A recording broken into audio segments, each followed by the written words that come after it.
What's going on, everyone? Welcome to my channel. I hope you all are having a fantastic week. We got a few things to get into today. I got a few talking points, a few points of conversation that I want to get into here on my channel. So before we get going, if I could just ask you to please like, subscribe, leave a comment, just give me your thoughts on this. What type of content do you want me to see? Do you like this? Yeah, give me some feedback. So we're going to hop into it. We got WWE's aging main event scene. Is it too old? Do they need to start more quickly bringing up their young up-and-comers, the Braun Breakers, the Carmelo Hayes of the world?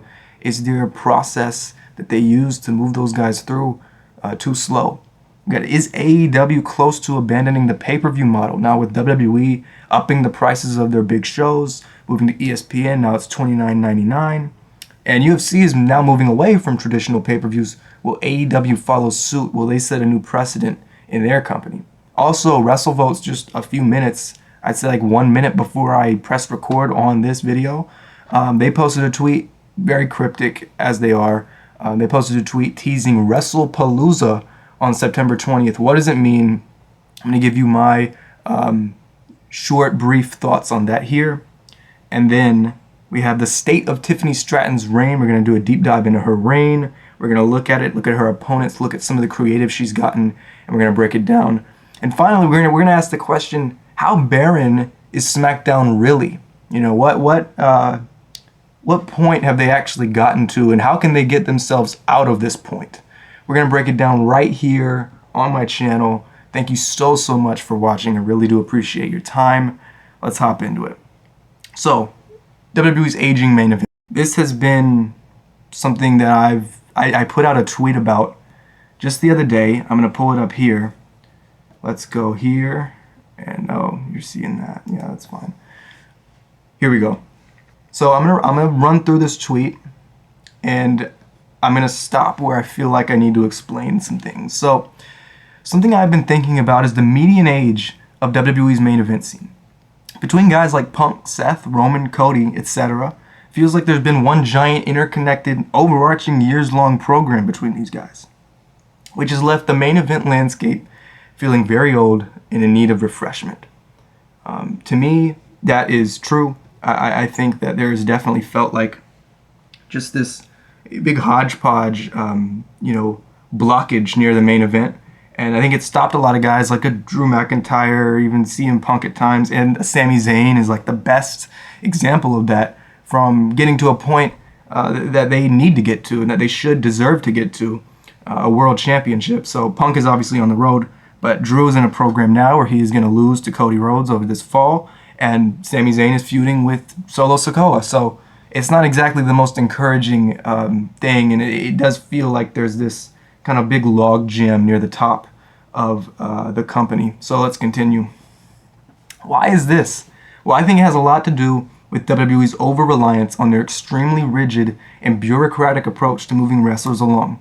Not to say that the vision has been a net negative for Braun, it hasn't. But which version of Braun was better? IC Champ Braun, or the Braun who wears a suit in the background of an opening segment that runs 10 minutes too long? Feels like if they really wanted to, they could let him roam free as himself near the top of the card. I stand by this. I have a lot of issues with the way they presented the vision. It's been one of the most disappointing stretches for Paul Heyman, in my opinion. I have not been a huge fan of their presentation, and I especially have not been a huge fan of how they've kind of stripped Bronson Reed and Braun Breaker of their personality. Just throw them in suits, throw them in sunglasses, have them sit in the background. I don't think that's optimal for them. I think there are definitely better ways to use them. So let's continue here, almost to the end. The same thought process can be applied to Carmelo Hayes. I think that if the creative team didn't come to the conclusion of wanting to move within a strictly confined developmental structure, it would have been a lot easier to let him ride his momentum up the card naturally. Did he actually have to be stuck with Miz? No, he didn't. He didn't, and it's actually funny that they're going right back to the well with that angle. They just revisited it on SmackDown. There is just no story to tell there. There is no interest there. So that's unfortunate. WWE has a noticeable problem with moving talent along and getting them from point A to point B with no unnecessary hiccups. Give Stephanie Vaquero the Rumble next year. Don't overcomplicate it. Get Braun Breaker moving along and don't overcomplicate it. The same goes for many more who I am probably missing. So there's that. I put out that tweet, I'd say like 2 days ago, something like that. Not a lot of people saw it, so I wanted to kind of bring it to this platform and get some eyes on it. Yeah, one thing I was thinking about before I put that tweet out was there is just a giant, old, aging logjam near the top of WWE, near the top of their main event, and it wouldn't be the worst thing in the world to have, Carmelo Hayes be United States champion. I mean, I don't see why you need to drag your feet with him and Miz. And it wouldn't be the worst thing in the world to not have Braun Breaker in The Vision with Paul Heyman. Now, I don't think it's actively doing him any harm, but there, in my opinion, are probably better uses of him, more productive uses of him that more closely emulate how he was being used during his IC title run. So there are a few things I would tweak and change there, but I wanted to get that tweet out to a probably bigger platform. I think more people will be watching this than will be having seen my tweet. So yeah, give me your thoughts on that. I'd be really curious to see what other people think about my thoughts there. So next thing, is AEW close to abandoning the pay-per-view model? Now, with WWE upping the prices of their big shows, $30 a month basically, on ESPN's direct-to-consumer platform, and UFC has now abandoned the pay-per-view model after years and years and years of just having it be $80, and that was that. And if you don't pay the $80, too bad. Go watch it. Go pirate it. It was egregious, and it was way too much to ask of a fan, maybe a teenager or maybe a kid who doesn't have the money, or the money's not readily available to them. They don't have like a paycheck coming in. It's so egregious to ask them to spend $80, and I think it's like $10 or $20 on top of that for the ESPN Plus subscription for just one pay-per-view. So I'm glad they're moving away from that. I'm happy for any UFC fans, but I digress. That's off topic. Will AEW follow suit? What's the kind of state of their pay-per-view model? For me, at least, I look at AEW and I see a big, wide open opportunity. I think there's been a lot of demand recently for at least for them to take down the prices of their pay-per-views. I think that's the reason why a lot of people don't watch, is because it's $50 every couple months, and Forbidden Door is coming up, and that's going to be another $50. And so I think the barrier to entry for watching AEW is a little bit bigger than maybe Tony Khan would like.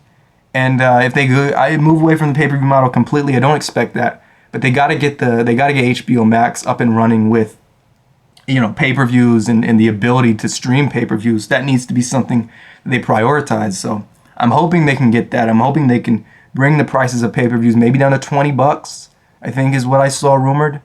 So I'm hoping that that's something they can do, and that they'll end up getting there. So WrestleVotes put out a tweet, and we're just going to go over here and over here. There it is. They say September 20th, it's a WrestlePalooza. Now, what does this mean? Honestly, when I first read this, I thought it was the Saudi Arabia WrestleMania deal that they've been going for, and that's been rumored for quite some time. It doesn't appear that. It appears that it's just going to be September 20th this year, not next year, maybe next year, maybe the year after, but it's going to start this year. I thought maybe they were announcing or teasing something that was in line with the Saudi Arabia WrestleMania rumors. Very nebulous, very vague, very in character and on brand for WrestleVotes. It honestly wouldn't surprise me if that is where we end up seeing John Cena versus Brock Lesnar. That would not shock me in the slightest. In fact, it would shock me if we don't get it there, seeing as how it's a new pay-per-view. They're gonna market it as a big deal, and they always do. So wouldn't shock me if we get Cena and Lesnar, and that's a whole other can of worms. We're not going to open that here. That seems like something they could do. It is named after a former ECW pay-per-view. That was used to be an ECW pay-per-view. I did some little research on it before coming on here. So that's interesting. Again, it was 9:40, and that was tweeted out at 9:17. And I had all my notes. I had all my topics. I was like, I could cover this too. So WrestlePalooza, September 20th. Is a pay-per-view that WWE will be running. Right, next we're going to talk about the state of Tiffany Stratton's reign. All right, we're gonna dive into this a little bit. Let me pull up cage match. I'm gonna pull up cage match. Boom. So as you can see, and I'm gonna count it with you. In 2025, Tiffany Stratton has faced Nia Jax, or has at least been involved with her in a tag or something. 1, 2. Where's the other one? 3, 4, 5, going on 6 times. Because on the most recent episode of SmackDown, they had a little face-off and they kind of reignited their feud for some reason, even though it's completely creatively dry and there is nothing there. So it's going to be Tiffany Stratton versus Nia Jax again. They're going to continue their feud after facing 5 times. Now this is going to play into my larger point of SmackDown, and we're going to get into that in a second. She has also been involved with Jade Cargill. Let's see, in 2025, I'm not even going to go into 2024. I'm going to I'm going to spare them that there. She's faced Jade Cargill 1, 2, 3 times, and it wouldn't shock me if we get another match between them at some point this year. Now, all this to say, the creative surrounding Tiffany Stratton has not done her any favors whatsoever. In fact, I feel bad for her because of the creative team that is booking for her. She has Road Dogg booking for her. She has 2025 Triple H booking for her. I feel kind of bad, and it's not what she deserves. Now, how would you attack this? How do you kind of go from this and make it better? For me, I don't think she is made for the babyface role. I think any role that she's kind of found success in, whether it was NXT or you see flashes of it here on the main roster, she's doing it as a heel or adjacent to being a heel. She's like kind of leaning into her heel instincts. I just don't think her natural instincts are being a babyface. I don't think that's where she belongs. I think her natural instincts are to be a little bit cocky, be a little bit stuck up, and kind of be the person everyone's jealous of. And so trying to pigeonhole her into this babyface role has not worked, and she's not been assisted by any banger matchmaking or knockout creative. So they need to try and find something for her. They need to try and find another angle or another way of attacking her creative, because right now, dude, it's not working. It is not working. So Tiffany Stratton, they're definitely going to need to shore some things up there. And I kind of just wanted to, again, bring this on this platform to anyone who sees it and kind of start a conversation. So again, in the comments, just how do you feel about Tiffany Stratton's reign? How do you feel about her creative? Do you think she's naturally a babyface? Do you think her instincts lean more heel like I do? Give me your thoughts on all that. I'd be very interested to hear it. So let's continue. How barren is SmackDown really? Now, SmackDown has been pretty bad for all of 2025, right? I think most people can agree that SmackDown has been largely a bad show. It's had bad atmosphere. It's had no life. And the creative on it has just been unimaginative. So after watching SmackDown, it got me thinking.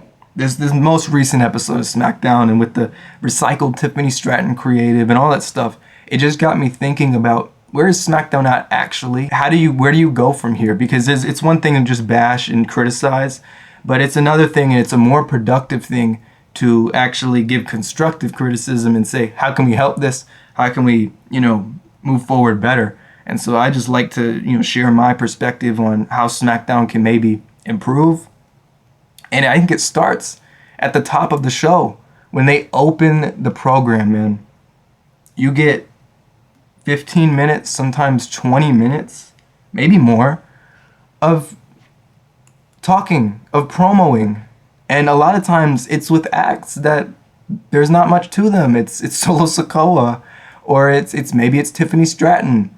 It's not a very imaginative show when it comes to how they structure their television. And so that's something I would definitely shift around. I said it on an interview, a podcast with Wrestling Days the other week. I said I would open with an explosive 12-minute match. It's heated, they're in and out of there, and it's meant to be over like that. And I wouldn't wait around. I just get into it, and I'd get out of there, and I'd go home, and then you're moving on to the next thing. And so I think too often SmackDown gets kind of caught up on its own shoestrings. It's like they have two left feet when they open. They just drag them and drag them and drag them until you're 25 minutes into the show and we haven't even seen a single match. So it's a pretty egregious way to structure shows, and it's something that I think they really need to address, because what that ends up affecting is the show becomes lifeless and the atmosphere just becomes dead. And so that's what you see.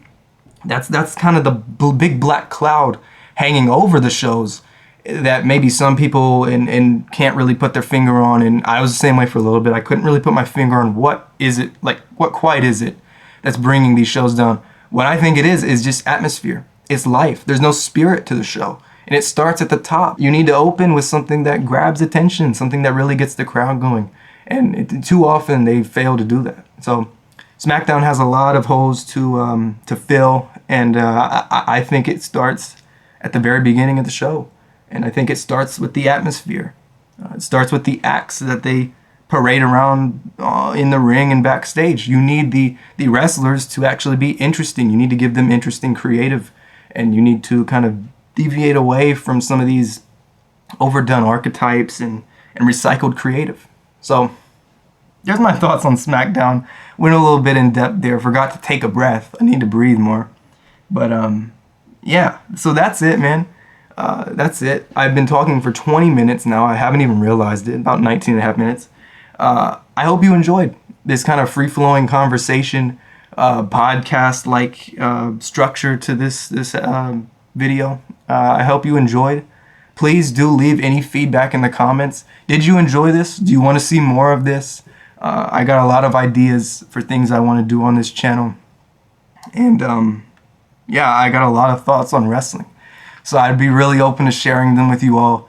And I hope that I can have you along for the ride here. So thank you so much for watching. I really do appreciate you giving me your time.